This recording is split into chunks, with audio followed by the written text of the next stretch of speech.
Okay, welcome to epidemiology class on this April the 7th. Uh, we've got a few more weeks to finish up in this manner. Yeah, turn your screen on so I can see you if you're in good shape there. Excellent. Yeah, so welcome. I just got done with my first ever, I think the first ever faculty meeting at Carroll College via Zoom. So there are about 67 or 68 teachers checking in from offices and homes and places around town.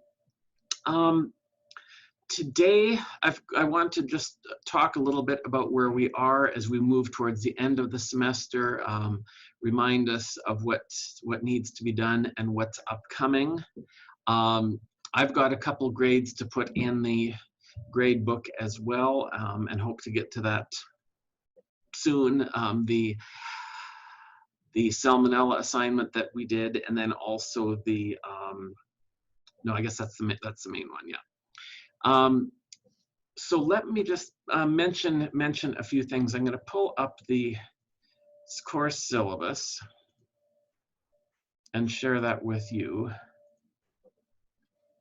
Okay, so we start this week 13. We are going to continue. We have a bit more to look at to finish up our Libby, Montana documentary. As that goes on, or I'll say during this time period, then not during class specifically, but during these next days and weeks, the things that you need to be thinking about and working on. Oh, actually, my mistake. So I've got behind with a couple assignments. Assignment 7, the Salmonella outbreak, and the epidemiology one, the clinical epidemiology. I promise those will be done by the end of the week. It's taken me a while to get established as well. I'm long suffering with you for assignments, and I hope you're long suffering with me sometimes for getting them back. Yeah, anyhow, lots going on, as you know. So those need to be, I need to get those back to you. You need to get back, you need to get to me, if you haven't, your papers for the last assignment, your papers for the Libby assignment, and I'll talk about what I'm going to expect a little bit more, but you're going to be, you and a partner, or you if on your own if you wish, although we don't have time for all of you to do it on your own, but if a few of you, a small number of you want to, we can deal with that. So if you haven't selected a paper for the Libby assignment, assignment number 8, let me know. I have updated on the folder in Moodle the papers that students have requested so far. The flu project. Most of you, I think, have communicated a topic, showed me the questions that you're going to be asking. That is going to be, it needs to be ready to present in class on April 16. That's a week from Thursday. Okay, a week from Thursday. Next Tuesday, a week from today, we don't have class because of the post-Easter schedule change. So a week from Thursday then. Obviously not all of you will be going on April 16, some on the 21st. Maybe on Thursday I can get requests as far as one day versus the other. You can't all go on the 21st, you can't all go on the 16th, so we'll have to split it up a little bit. Okay, so if you haven't selected a paper, please do so. And if I haven't given you a thumbs up on your flu vaccine project, communicate with me pretty quickly. Now, originally the intention was that some of you might do it with paper surveys. That's really not going to work. So you can email it. Several of you are using Google Forms to create a survey that way. Those would seem to be the obvious and easiest ways probably to deal with this. I want to mention, and any questions then on sort of the assignments where we are. I'm hoping, I sent her a note and haven't heard back, that we'll have a guest speaker on this coming Thursday, not for the whole class. My goal will be to give you some sort of final Libby updates and comments, what's happened since the video that we're looking at, but also to have a woman talk with you via Zoom about being an epidemiologist, but I haven't got confirmation on that yet. So fingers crossed on my part. Any questions on the schedule then over the next couple weeks? What is expected? Look at the course syllabus. I've updated it, and as far as I'm aware, this is going to guide our time together during the remaining part of the semester. So let me know if you have questions, send me a note, something like that. One thing I wanted to do, those of you in nutrition class, we did this, and it's a similar type assignment, but just to demonstrate for those of you who haven't been. So I'm looking at one of the Libby papers. If you open it in Adobe Acrobat Reader, you should have on the top various highlighting tools. What I find, and it actually works even better on a small screen like this than students who are presenting in class, if you highlight the areas that you think are important, that you want to draw our attention to. When you do this last assignment, presenting the papers, you're not going to have slides, you're going to have the paper itself. Multiple pages, thousands of words, and in order to help you and also in order to help us follow along, you can use the annotating tools. For example, up here, the highlighter tool. So if you're presenting this one here and you think that, let's see, for the current analysis, our primary goal is to investigate if this is an important sentence, highlight it, save this as a separate file, then you can, with a different, save it separately, and then you can upload this or just keep it actually and display it when you're presenting to us. Okay, so you simply highlight the highlighter function and you can highlight whatever you think is important. Oh, did I do that right? No, I didn't. Okay, there, for example. So the key thing is not to highlight too much. If you highlight most of it, it's not going to help, but just sort of the key points that you'll want to talk to us about. Okay, so your Adobe Acrobat Reader should have that, or figure out some other way to highlight the areas that you want us to see. And again, Mick, let me know if you have any problems with that, but it works pretty well. Okay, so I'm going to stop sharing that. Okay, so far so good then? I hope so. What we're going to, just closing a few things on my screen here. What we're going to do then for pretty much the rest of the class period is finish up looking at our Libby documentary. Okay, I don't want to be burdening you with a lot of stuff. We've got the vaccine project and the Libby paper, so those things are sort of in the mix. But as far as additional readings or assignments or anything, that's pretty much it for the remaining part of the semester. So we're going to be hearing you present your flu vaccine research. We're going to be hearing you present the Libby papers. But as far as additional work beyond that, this is pretty much it. Okay, so on that note then, I am going to open up and play for you the remaining part of this Libby, Montana documentary. There'll be more focus on the legal aspects, on the health aspects, the challenges of these people as they deal with the effects of working in the asbestos mine. So if you want to, feel free to shut off your screens. I'll put up the YouTube. Please pay attention. I know you can multitask to some extent, but I'm not doing this just for my benefit. So I really want you to understand the situation. So when we see the papers, when we see the data, you'll know this is real people and have images in your mind of who's affected. So I hope that's effective. So I'm going to turn on the video here, and it will take up most of the remaining part of class. So thanks for checking in. I am recording this, and this, like most of the other meetings, I think there might have been a couple I didn't post, but it seems to be working from my perspective. So hang in there, appreciate your flexibility, and we're doing the best we can, all of us. So really appreciate that. Okay, so here goes.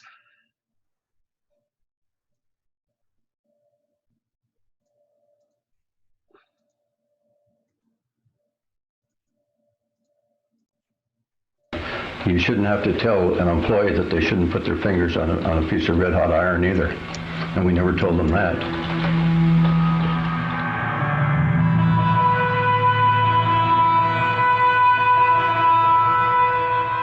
Typically, our samples of the ore range from 3 to 7% asbestos. Of the ore itself. Of the ore itself. I think we've had samples of the ore as high as 12%. Right.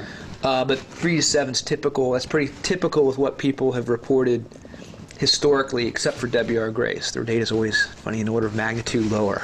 But any of the material, when disturbed, gives off airborne fibers plenty. Right. This crap is so bloody friable. I mean, it's just astounding to me. Right. I had this, it was a hunk that started out about this big that I had in a mayonnaise jar.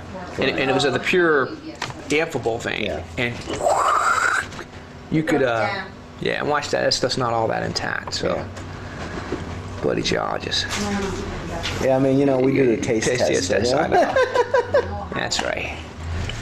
You know, one of the things that I need for my analysis is as complete a summary, and then being able to get my hands on as many documents as possible that indicate their knowledge of those amphiboles Sure. Over time. There's 2 internal memos, one from 1969, written by a guy named Earl Lovick. And the main feature of this memo is a graph where they had actually plotted out, and it's a weird y-axis. They call it lung disease, and they're not more specific than that.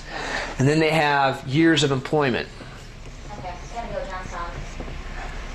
And their 20-year employees, the percent with dying, this is not a marker of they have it, this is deaths of 92% of their 20-year employees were dying of lung disease. The average, and then set with a 10-year, I haven't drawn my curve very well, but at 10 years, it was 41%.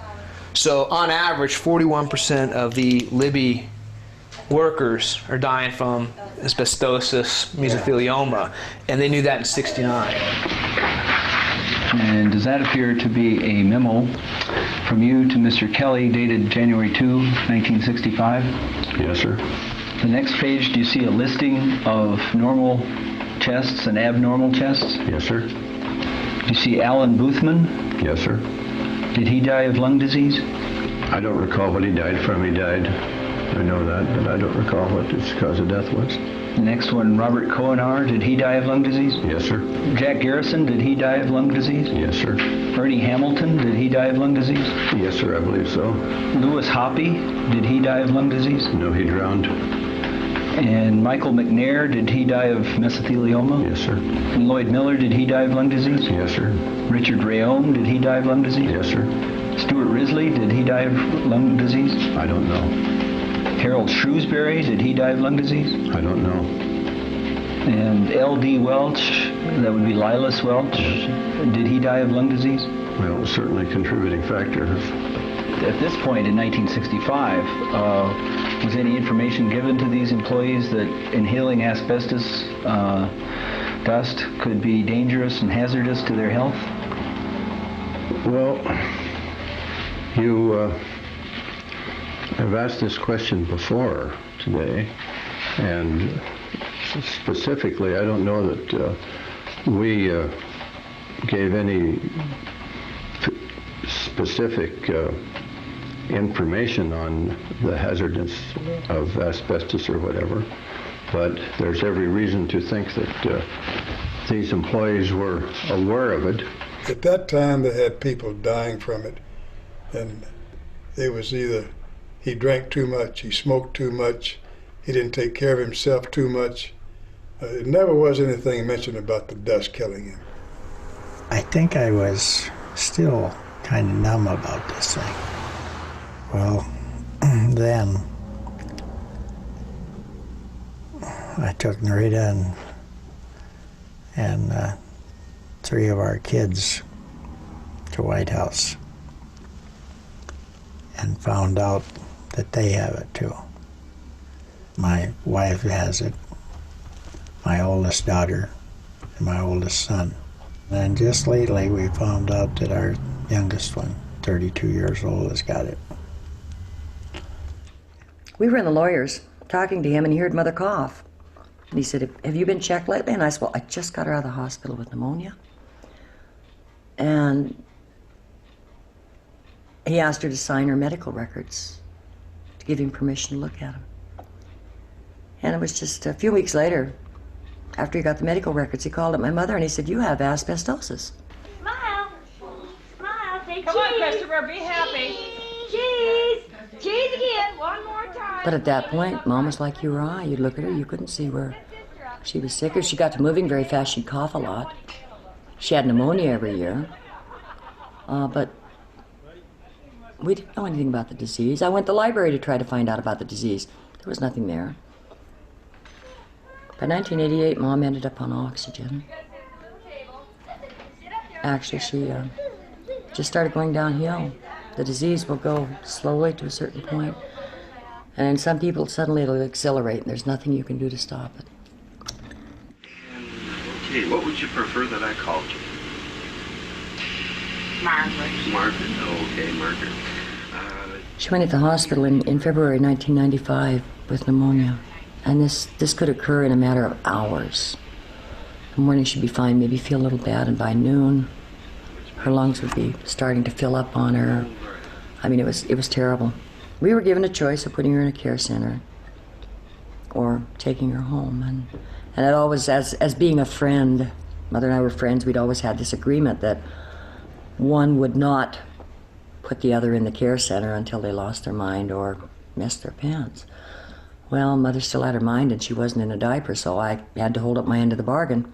When she got to the point where she couldn't take her oxygen tank and go to the stores alone, I talked her into learning to operate the carts for the handicapped in the stores. And she was so nervous. Remember that morning you said, this is it, I'm going to learn to drive this thing. And Rosars was so nice. They said, just turn her loose. I told her she had to go to the care center, and it was, you know, it was terrible. I mean, like I say, it was the hardest thing. It was just this promise I'd made her. Within about 2 days of being hospitalized, she went really sour. The doctor said at that point, no, we'll just keep her here. But she passed away that morning.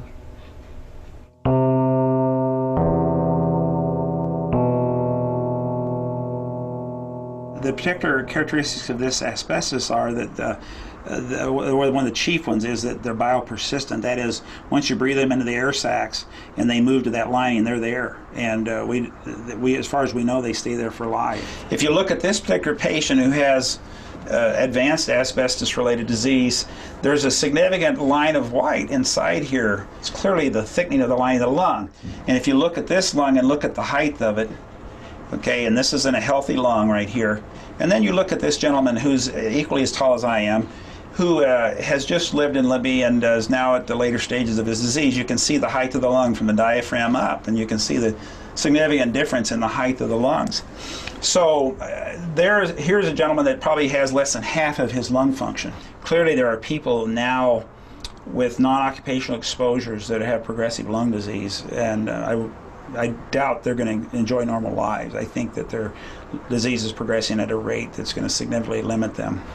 What did that, when it come back, what did it say? Abnormalities? Abnormalities they want in me to go airflow, intake and outtake. He can't breathe right. And they want me to go back in and get tested again, but they don't want to pay for it this time. They want me to pay for it, so I haven't done it yet. I pride myself in the condition that I kept my body in. I've always been a person that took care of myself.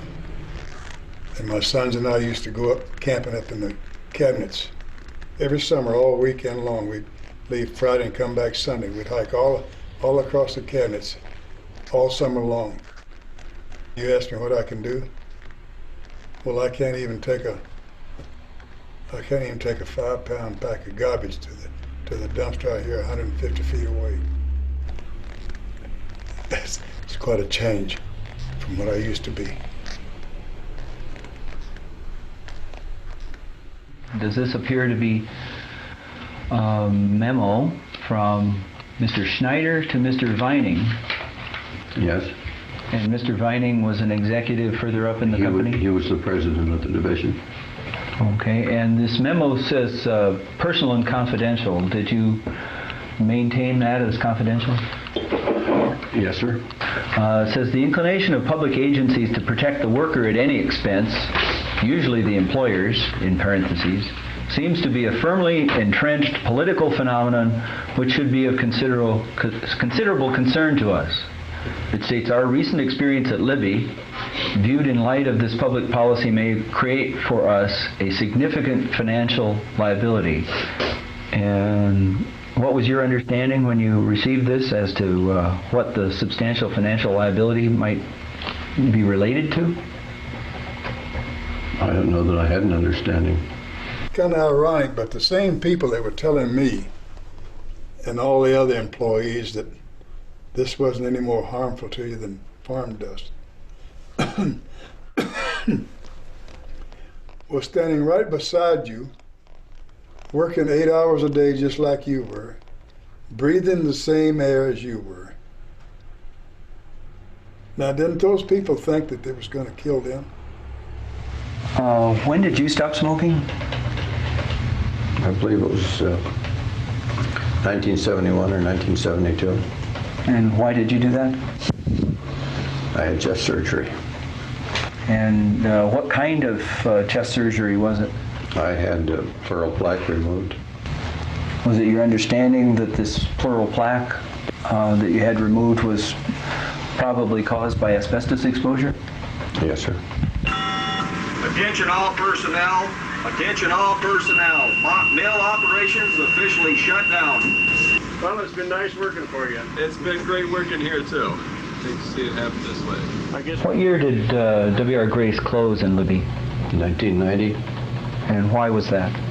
The markets didn't justify continuing that operation. What are you going to be doing next? Unemployment. Yep. You have a relationship with someone for 13 years. You trust them. You respect them. There's a certain amount of loyalty for 13 years. And then you come home one day and you find out that you've been lied to, you've been deceived, and right now I don't have any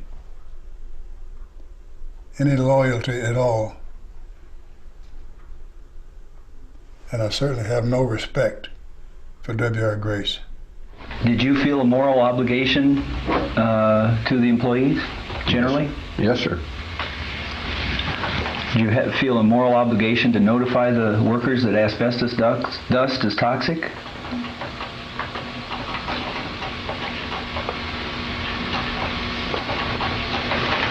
Well,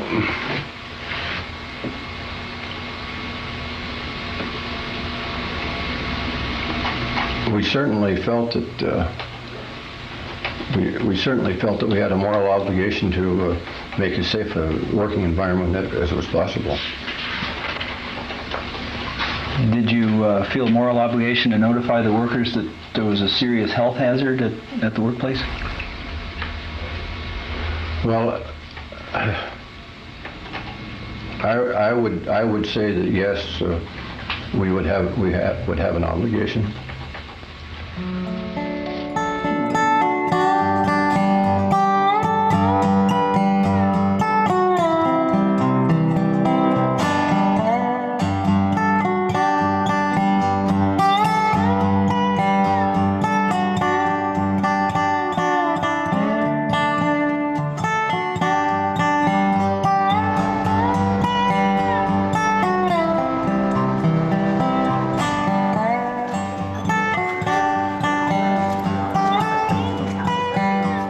Actually, I was home. I was on vacation a couple days before Thanksgiving, and I actually remember because I had hurt my back. So I was very literally laying on the floor with a little pillow under my back and an ice pack, just kind of stretched out. My boss called and said, "Boy, we've got something for you. You're going to Montana tomorrow." I didn't really know what. And they emailed me the newspaper articles from the Seattle Post-Intelligencer. Bill Yaltel was a regional administrator. He was forwarded a copy of the original stories in an editorial that was in the Post-Intelligencer, and then the reporter called him up looking for comment, and it sort of took him by surprise, which regional administrators generally don't like. So that was, all he kept saying during the whole, first meeting or discussion of this is, Jesus, I don't know if this is true, but, get up there and help them. I don't know what the hell the problem is, but fix it. Yeah, that's right. Our initial reaction was always, it's overblown media reports. None of this is consistent with what I've been taught about asbestos. There can't be this many problems. We'll be, up, quick investigation, and go home. Morning, Courtney. How you doing today? Good, good. I'm gonna do about 8:30 or so. All righty.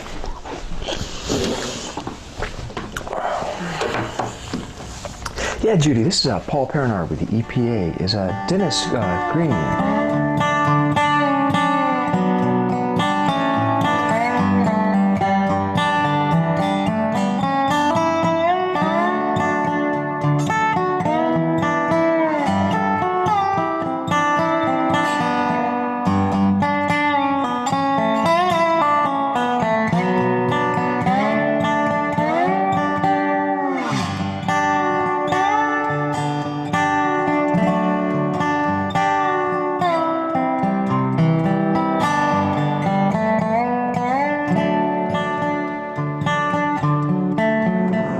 Sometime in, say, June, July of 2000, the light flashed on that, definitely that this was far longer, far bigger than we thought. The idea was to get out this sort of layers of risk. Okay, these behaviors and these situations are bad, and here we can relate into lung abnormalities. But we are actually, in a lot of ways, hoping to prove some of the null hypothesis that these behaviors and these situations aren't related to medical problems. And so folks who have trace levels in the garden, for example, wouldn't necessarily be at risk. As the data comes back, all that kind of got blown out of the water. I mean, that whole set said that all this stuff is problematic, really. You knew all of a sudden that concept of the long haul was a lot longer.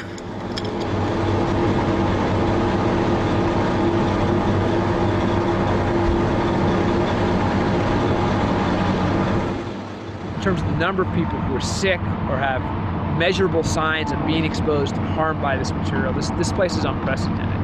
You have to go to places like Turkey or third world countries to see this type of exposure to a population around a mine or a processing operation. It hasn't happened in the United States before like this.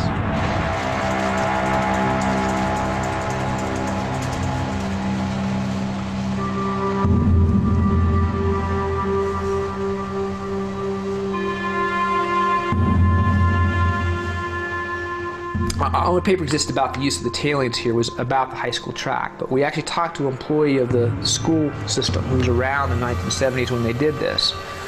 And he says, well, sure enough, I remember we did this when we built the junior high school track as well, actually now Libby Middle School. And gosh, they had these skating rinks around at each of the elementary schools where they bowled out, lined it with vermiculite tailings, and they would fill it with water. They'd pack it down enough they could fill it with water, and it would freeze in the wintertime and have a little skating rink. The day we went out to look at this place, there's 3 kids sitting on the sideline, and it's like their WWF arena. Right. And they're out there wrestling and trundling around this crap. And it's, again, asbestos tailings, vermiculite tailings. And that's my 3-year-old granddaughter. The preschool she went to had tremolite.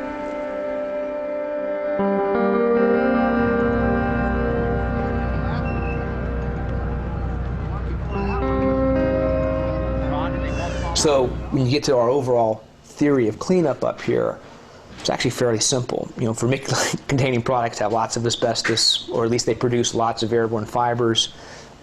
Any sort of disturbance screws it up, and you breathe it in. So we're going to dig it up and haul it away so people don't disturb it.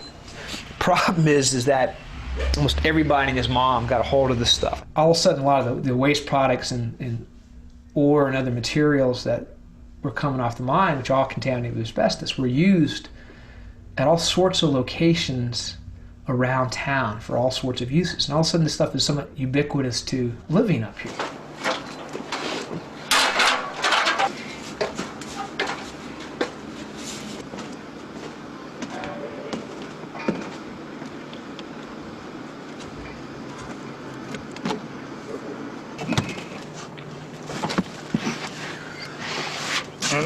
This is a handful of insulation that we have here out of the attic.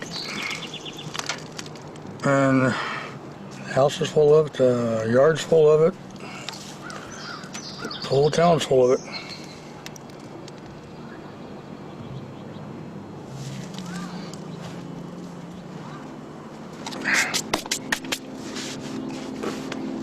This little dust won't hurt me anymore. It's already hurt me. So, for those who think that I'm crazy out of breathing this stuff.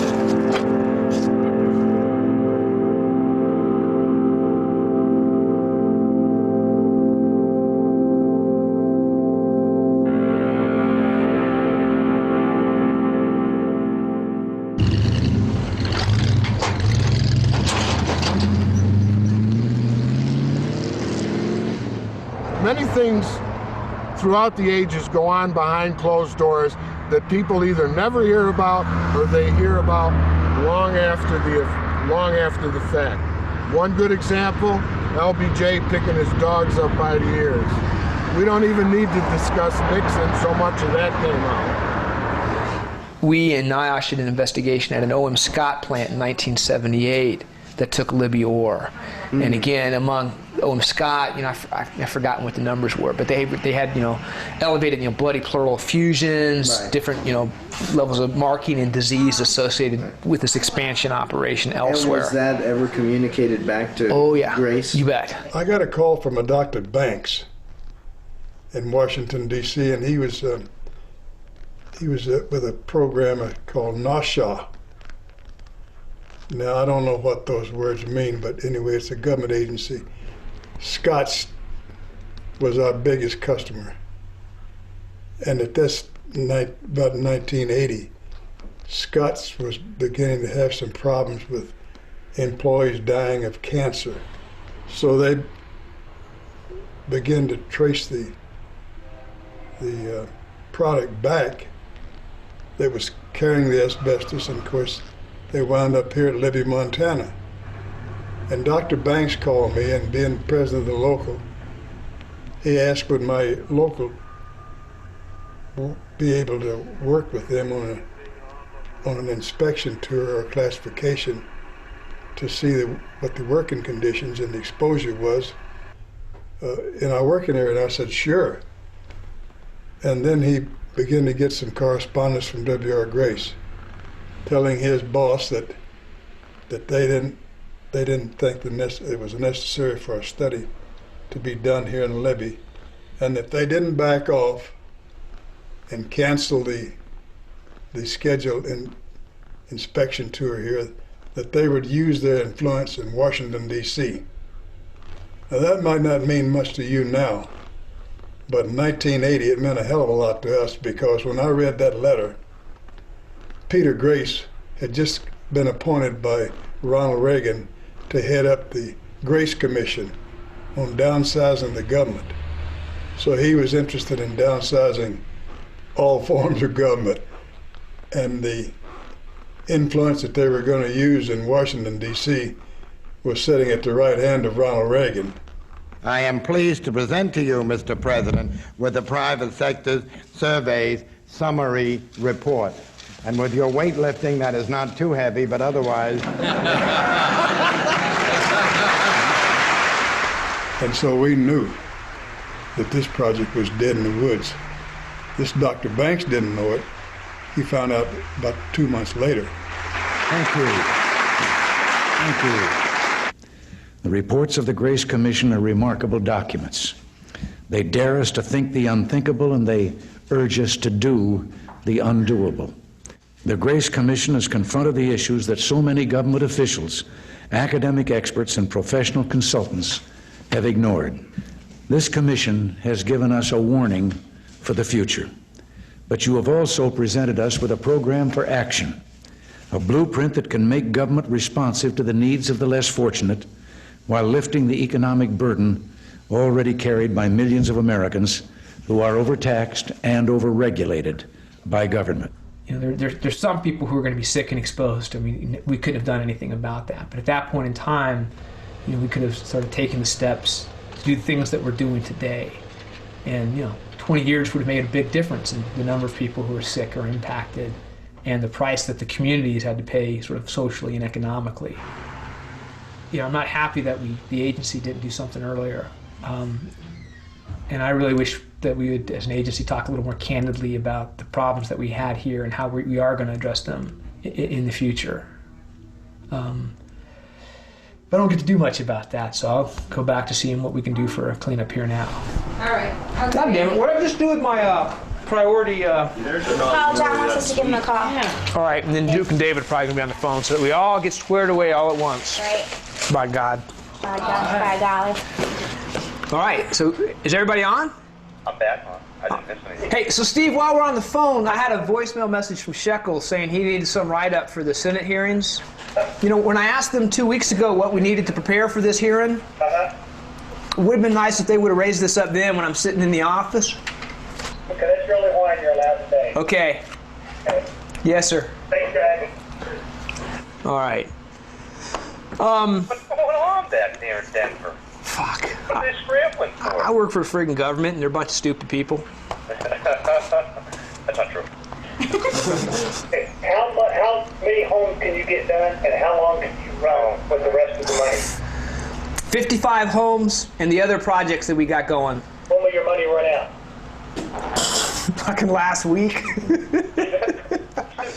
All right, so what I wanted to do real quick, the approach for each of the residential properties, sort of the order that I want to do, or I think the cleanup done, sort of discuss the overall approach, and then talk about how we're going to clear the interior of the houses, how we're actually going to do the cleaning work. My preference, unless it's going to be just god-awful to do, is to clean.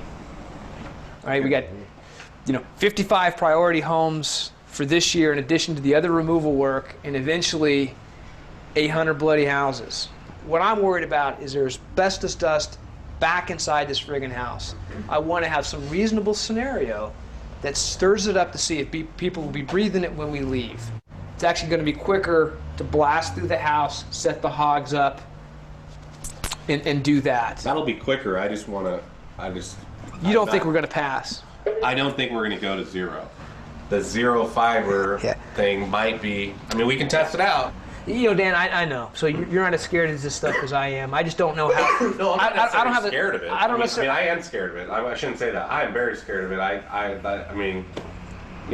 But in that same token, I'm scared of it, and I'm telling you right now, I guarantee every piece of clothing I have from being in Libby probably has one Tremolite fiber in it.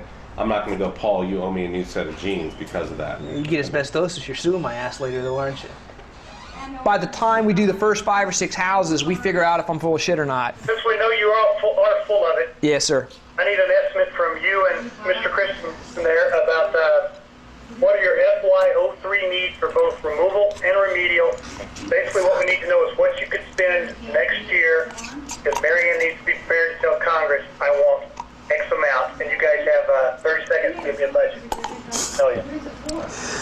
Just remember, you sure to be $20 million on this year's budget.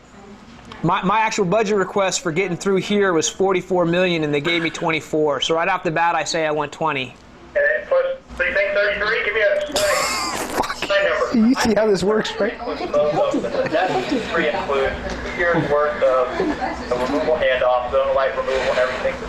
The $30 million that's been on that loosely. Make this easier. Doug is going to call you at storefront there in Libby. At what time? Right now. Yes, sir. Yeah. If you remember, Tom, when I actually submitted a budget for this year in these houses, I'd said $44 million. And basically, I was told 24 is what you get, make everything look like it fits it. And that's what I did. And as a matter of fact, at the time, not that I'm being, snippy about this, I somewhat objected to the process. But if you want to say where's the real shortfall, well, it's all across the board. The estimate for the number of properties. I mean, we basically shaved the budget items to fit the money we were told we were going to get. Tom, you also made me shave the cost per home because you thought it looked bad. Right? I shaved off all the bloody budget estimates because he thought there was too big of a sticker shock. All right, so my frustration is past it. All right, these guys hack it arbitrarily to a new number. I live with that. They tell me to Mickey the numbers. I live with that. But damn it, don't then turn around and make me friggin' accountable for them.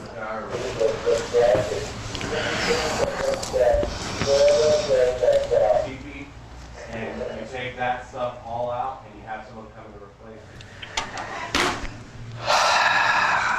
And then we never have to do the batch sampling after we had enough data from sampling them, and we could just start getting and just keep washing clothes. All right, Powers Place. Yes, and yes, it's a go. Powers, God, he's got to have that crap everywhere in his bloody house and all his fibers and stuff like that. You guys maybe stop by and visit Mike and do some poking around again. Yeah? Today. Please. Right. That's what I was sweeping up off the floor upstairs on the kitchen floor. So it's falling through those lugs somewhere, right? Yeah, it's coming all the way from the attic. Because you guys cleaned it last spring and now it's falling in there again. So.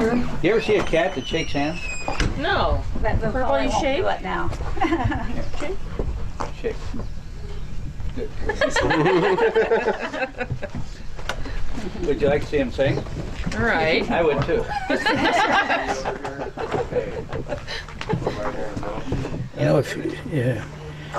Sometimes I kind of joke about things, but if you couldn't have a sense of humor and joke about it, you'd have to cry. And sometimes I do. But I first learned of all this, and I was very angry and very upset and hurt. They won't take these trees or anything there. We don't know. It depends on what we find when we take the samples. When we get the sample results back, we'll definitely try and save anything we can save.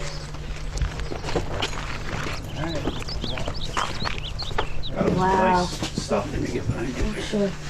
This is one of the original zonolite plants here that I found on the property.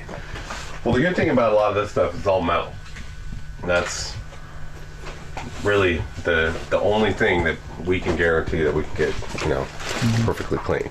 So, that's the goal that we're getting towards, and removing all the point sources. So. Little did I know that the place I loved was going to kill me, because I never dreamed that I would end up with asbestosis or anything of that nature. I shudder to think that my wife and my children may end up with it, and now I've got another generation. My grandchildren are crawling around on these same floors, and it just scares me to death. But I don't have any place to go.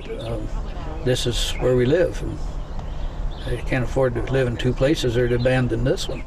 I mean, as it sits in place, it'll be sealed. You could probably do maintenance, wiring, and all that stuff. But if anybody ever does a demolition, well, you'd have to disclose it. The only other real option, Mike, is once you get to that, is that the whole thing comes down. Level the whole thing and come up with some sort of other replacement. Anything from a modular, prefab spring, or rebuild you another pole barn. So it's not a pole barn; it's a log barn. And one of the problems with this barn is unusual in that the log.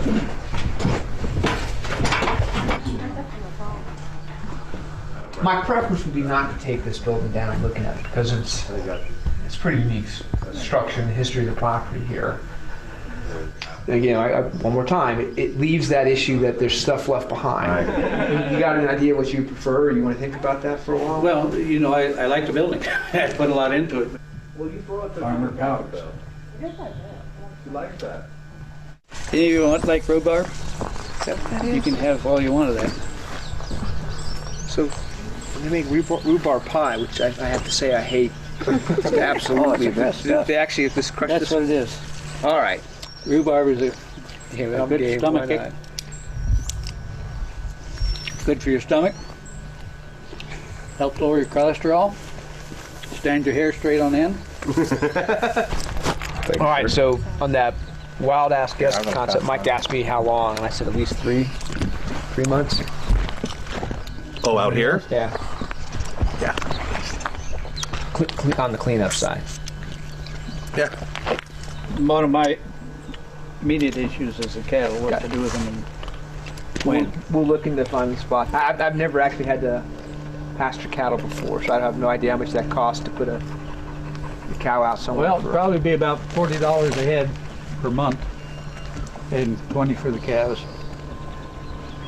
The way this project's gone, this doesn't matter what I'm talking about. Everything here is complicated. You know, every project, every site, there's not only the nuances of the cleanup itself, but Jesus, I'm gonna do a cleanup and I gotta find pasturage for bloody cattle. I gotta, deal with Historic Preservation Act for this barns. Each homeowner sort of has their particulars about what they want and how they want it. And so it's, we always have the joke, there aren't any gimmies up here. And it just doesn't matter what it is we do up here. There's a billion details.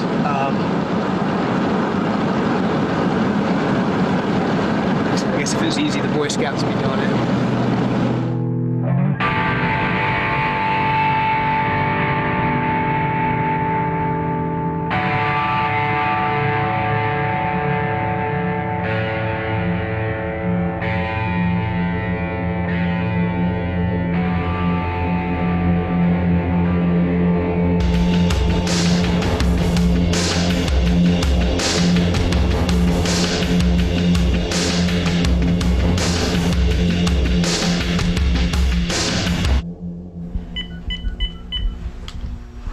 Yeah, Teresa, this is Gayla. I just had a call from Rosar's Pharmacy. Grace is denying some of the medications. No kidding. Have you got a list of what they're denying? Okay, all right, let me know. Bye-bye. No blood pressure medication whatsoever. Vioxx, no. Prilosec, no. Prednisone, yes. No one's come in for inhalers yet. Every day there's something else that has come up. It's just another step in their cutting the medical plan off. And the only salvation they had on even staying healthy and alive was that the Grace plan was paying for these vital medications they needed. It's frustrating, absolutely frustrating.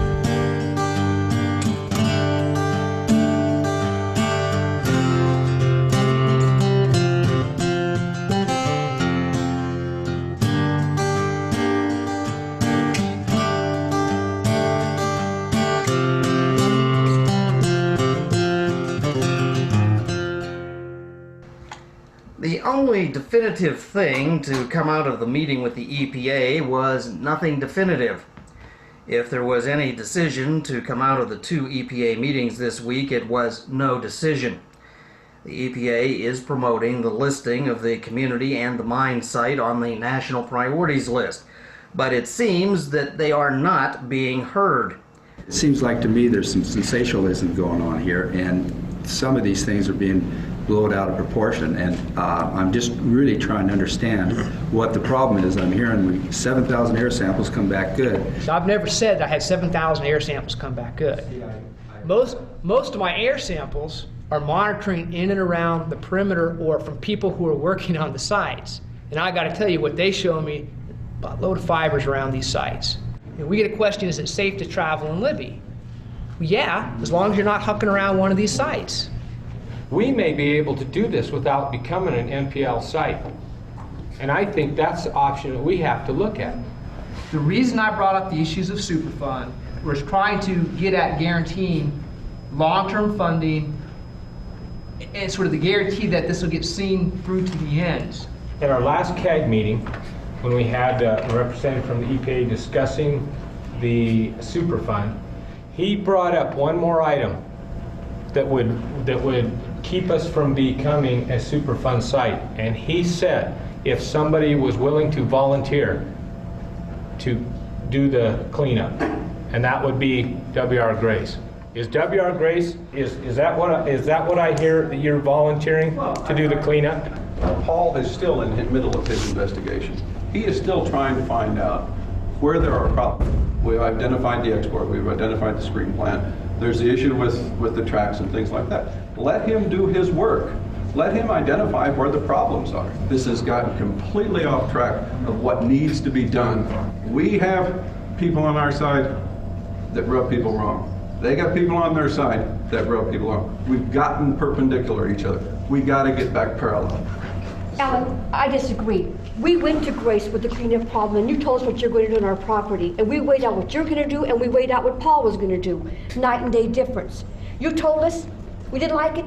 Get a lawyer and go to court. We'll see you in 5 or 7 years. So what did Grace do? Grace went bankrupt. Thanks, Grace. It'll be a cold in hell before EPA allows W.R. Grace on the Raintree Nursery property after we've been treated by W.R. Grace. There's only one way that we would have W.R. Grace do cleanups under EPA supervision ever again anywhere in Libby, and that is if they agree to sign an administrative order on consent. We've had one outstanding with W.R. Grace since February of 1999. I've never gotten written comments back on it at all, where they agree, one, to do the cleanups with our direction without arguing over cleanup levels as we specify. Absent an administrative order on consent with what I've laid out for you, we're not going to have W.R. Grace doing any more work under here. The unilateral order and the enforcement we've done out at the export plant has been my worst experience with the responsible party in doing a cleanup. And I've done close to a dozen responsible cleanups that I've ever had.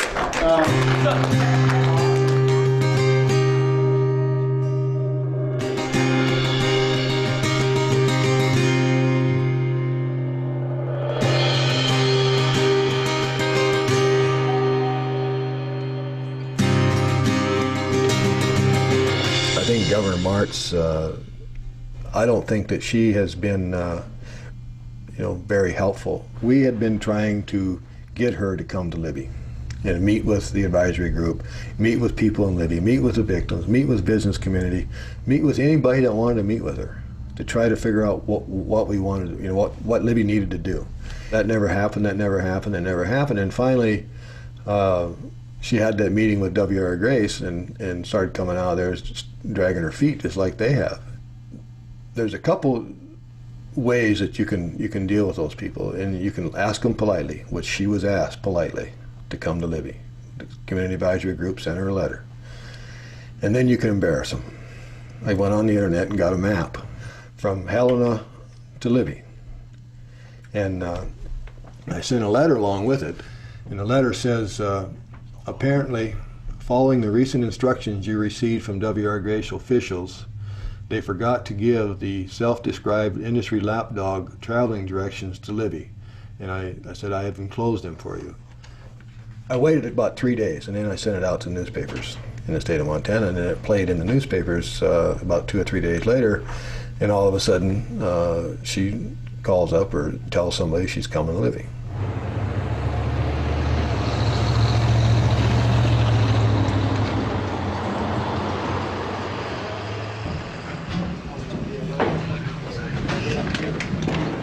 Welcome to Libby, Governor. My name is Edward Purley, Libby, Montana. I have asbestosis. My concern is where has the government been in the past and where it's going to be in the future. They've known about asbestos since the late 70s and early 80s. They couldn't have done this without the sanction of the Montana government. This is a crime scene. There's been a lot of deaths in Libby. Is the government going to do anything? Welcome to Libby.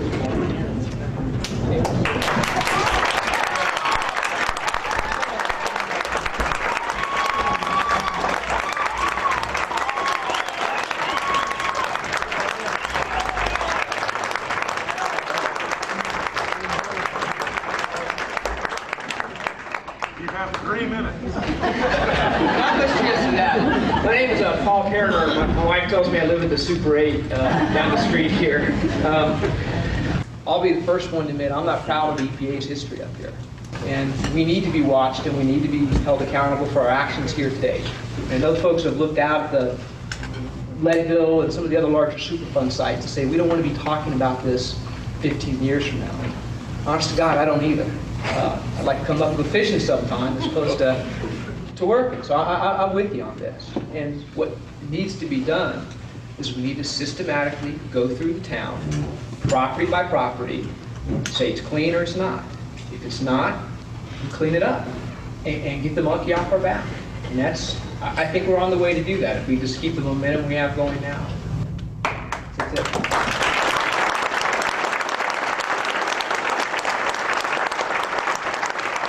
I truly am not the typical politician, but I want to be blatantly honest with you people. You are the ones that live here. You are the ones that have this diagnosis living inside of yourselves. I'm a family of 6 kids, a mother of 2 children. You think it doesn't hurt me when I see your kids have this? Yes. Can I fix it? No, but I'll sure pray for you. Edward, you said, where has government been and where are we now? We're here. So quit criticizing, condemning, and complaining. Work with us. They are a $1 billion international corporation. They've devastated this town and exported death and destruction to the third world for the last 10 years under the sanction of this state. Okay, Gary, thank you. All I'm saying is laying blame will get us nowhere. Tomorrow afternoon, you'll be frustrated. You'll be sick still. You'll be losing your businesses still, which is sick too. If you can't pay your loans for the banks because you've got a business in this wonderful place, that's sick too. Won't kill you, but it's sick when you can't raise your family. So I just beg you all to really try to work together. We are going to work. The cleanup will be done. We'll get it done as hastily as possible, but do it right. Fast is not always good, but if you could do this in 3 years, that's a small glimpse in all of our lives. Maybe not some of yours, but in ours to clean it up. We got to stay on it, and I sympathize, I truly do, and I'll be praying for you as I have been. Lord bless you all. Thank you so much.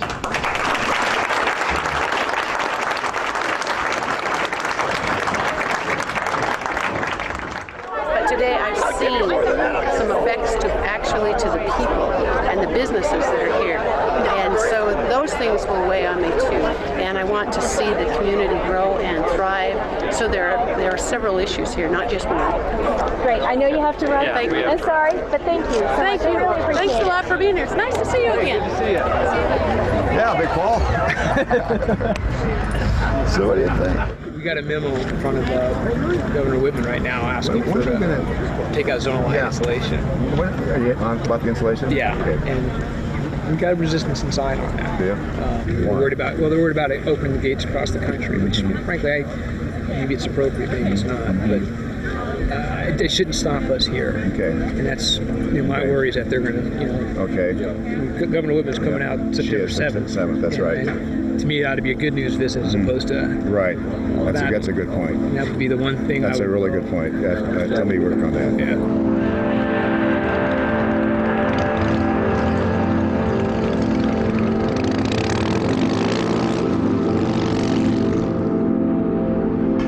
Of Lincoln County probably have asbestos. That's 1,000, maybe 1,200 people. But should we take down the other 9,000 people with it because we don't want to look at our community and go in a positive direction? We don't need to jump into something here that's going to take down our economic community. So there's some of those people that are here today that, and I have assured them, because I know you and I work with you, that you will take all of the sides into consideration before you make a decision. 1, 2, 1, 2. Hello. Oh, my hair. All right, I'm going to practice. Thanks, Heidi. Well, the governor has just wrapped up a very busy day. Her first visit to Libby since asbestos contamination was discovered here a few years ago. And at the heart of every conversation is the designation of Libby as a Superfund site. The Chamber of Commerce just wrapped up and told her that they were against the idea, saying the economic impact would be terrible. But the governor also met with over 200 residents who say a Superfund site is necessary to cleaning up the town as much as possible. And Governor March says she wants to gather even more feedback before she makes her final recommendation. Live in Libby, I'm Lee Stoll reporting. back to you.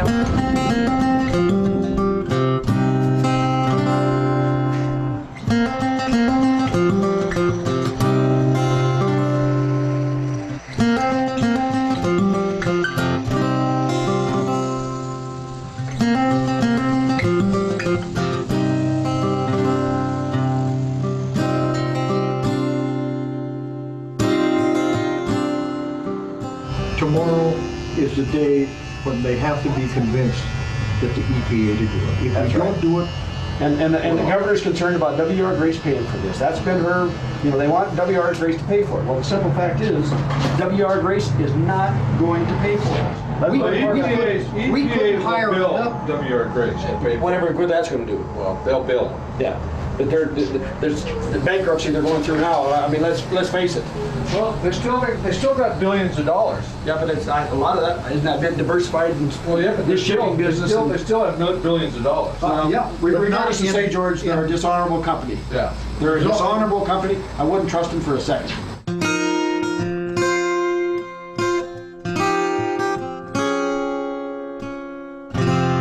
I am here today to give you my personal assurance that the EPA is committed to seeing to the full and final completion of your protection of your health, the health of your families. We're here to see that that job is done and done right and done thoroughly, and we're not going to leave until it is. My name is Alice Priest. I've been accused of being a rebel or activist, and I'm real proud of that because I live in asbestos haze. I'm not really disabled. I just can't breathe if I don't have Grace, my constant companion. I spent 10 years investigating homicides and rapes and crimes in Lincoln County. I should have been investigating the crimes that were occurring up on the Hill. W.R. Grace committed homicide, and I don't know, Administrator Whitman, if they're ever going to be held accountable. I'm a small business owner. I have a concern about the life of the community as a whole. Our resource-based industries have been hit tremendously. And now this possible Superfund site and all the bad press of our dangerous community, as some people think. Pardon me if I don't necessarily trust the EPA's opinion, whether it is or isn't. Whatever the decision is, the final decision on NPL listing, I will tell you that we at the Environmental Protection Agency, this administration, this president, is going to make sure we stay here. Thank you very, very much for your time here today.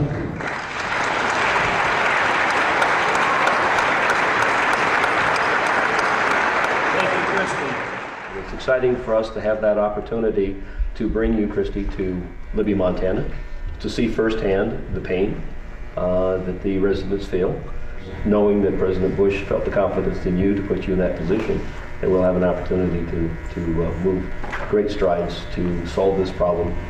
We have a question over here. Governor Martz, in your concluding remarks, you said something about you would like to hear more from the people of Libby. But for the first time today, we heard officials, local officials, clearly support and endorse national listing. The county commissioners endorsed that, the city of Libby endorsed that, and CAG endorsed that. I guess I'm not certain what more do you need to hear from the people of Libby. Is that not a clear endorsement of national priority listing? That's a good point. That's a clear-cut message. The one constituency I have not heard from to any length is the business community.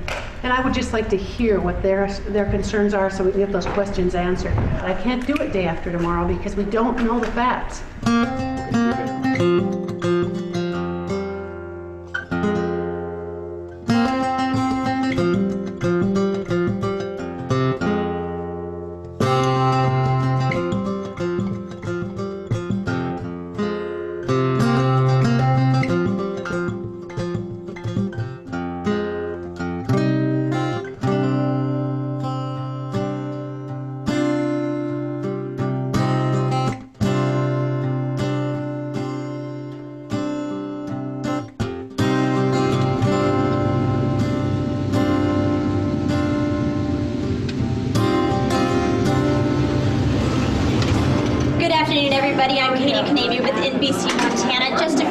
ago, Governor Judy Martz made a big decision here in Libby. The people of Libby represent everything that is right about America. You are honest, hardworking people with a deep sense of community and pride. This is a place my dad could have worked at, and that's not good English, but that's what this is a place my dad could have been a miner, as he raised us as a miner in Butte. This is a community that has seen some rough times, yet you remain committed to work toward a better future for your young grandchildren that will be coming and the ones that are here now. That is why today I'm announcing my decision to support a Superfund designation for Libby.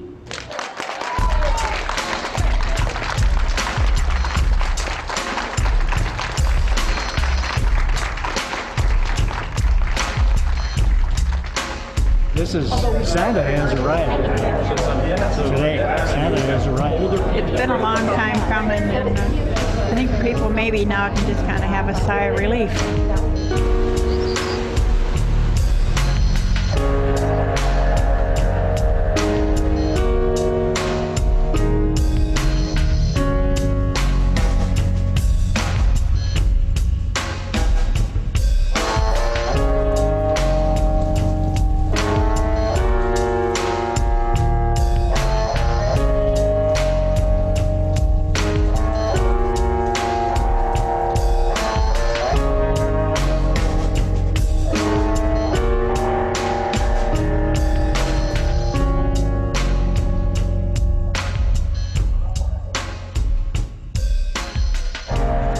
Congress wrote the Superfund law, they didn't really want us using Superfund money for everyday asbestos removals. So in this case, the insulation. We can't do that unless there are two things present: a public health emergency and no one else to do the job.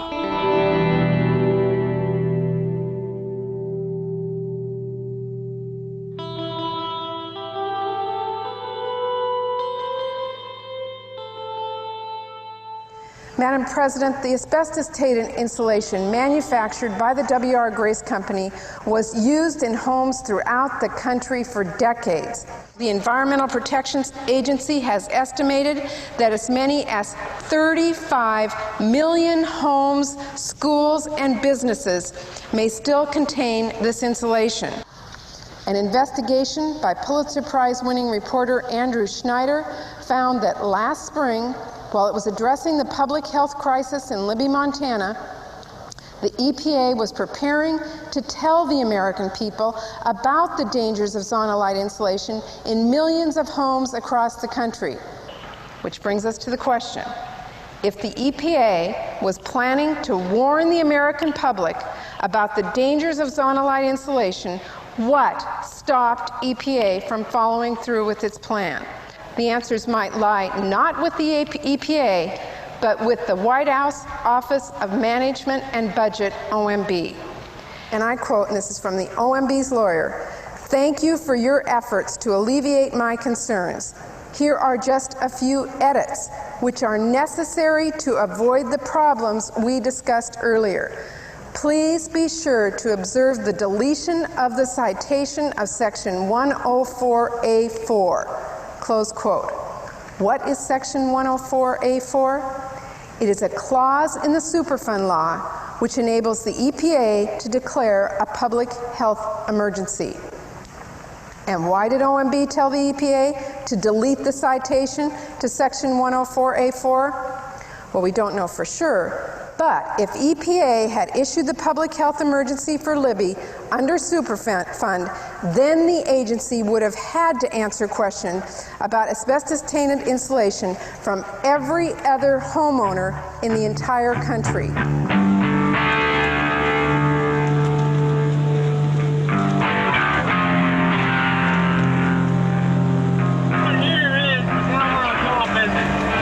We'll see when we get up there.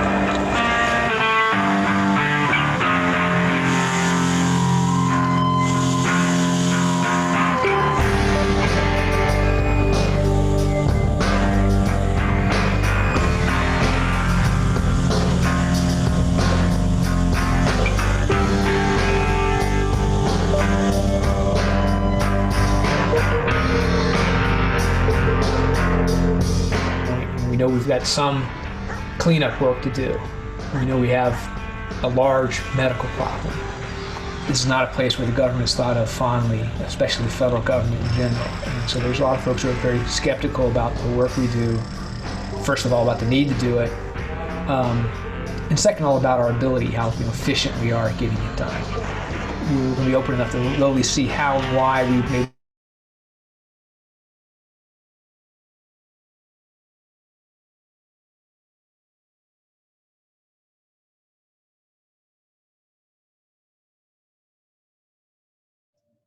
Okay, so as we wrap up, that was obviously an extended view, and I hope you picked up on the issue. There was a lot of controversy as to whether or not to make Libby a Superfund site, which would mean that the government, the EPA, would take over the cleanup, but then the businessmen were worried about, well, what does that do to Libby as a, as for a destination for tourism, for business?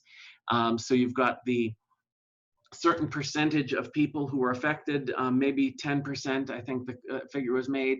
And so do we, in a sense, close down the whole town or label the whole town as a Superfund site in order to provide the cleanup that those people need? Quite honestly, there are some parallels with the situation we're dealing right now.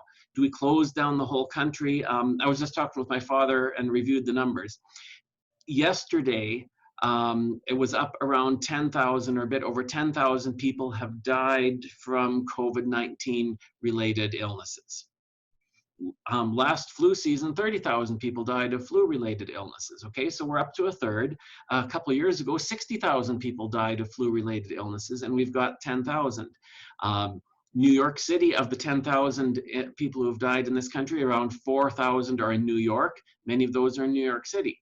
So are making decisions that are affecting all of us, literally all of us, when all of us aren't necessarily in a place that is affected the most. And so that's these issues of making decisions for the needs of a few people, but it impacts everyone, and just how to weigh those issues. It is really difficult. I wouldn't hint otherwise.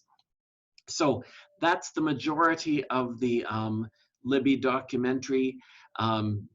You saw them there, and I think one of the papers that I had posted, I don't know if any of you will end up doing it, but deals with this issue. It's not just a Libby issue. The miners, yes, they're in Libby, they're doing the mining, but you saw there the pictures just before we ended. They're vacuuming insulation, vermiculite insulation out of people's ceilings in Libby. They're trying to clean up houses in Libby, but yet the fact is, this stuff was shipped all over the country. There are houses probably in every state except Hawaii, and it might be over there too, but the vast majority of the country has houses, particularly in colder areas, but not exclusively, where this has been used.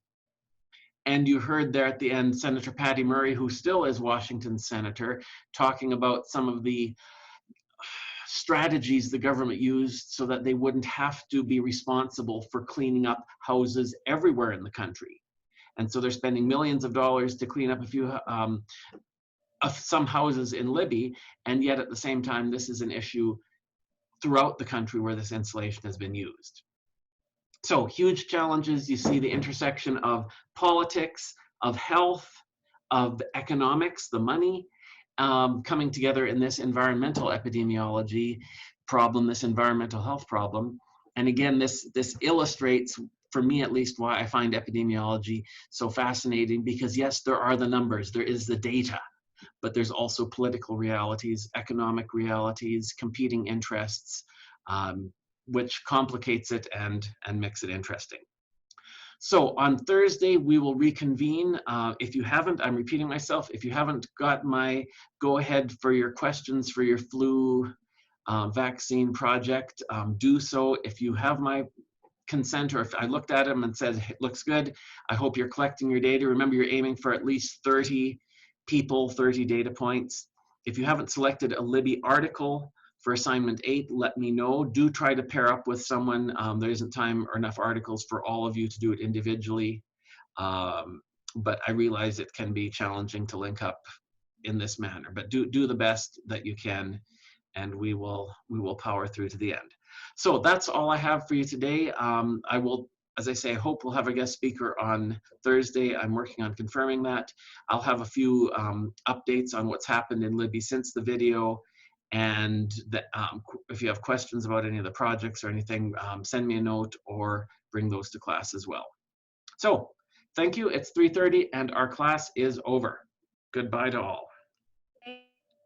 Bye. Thank you.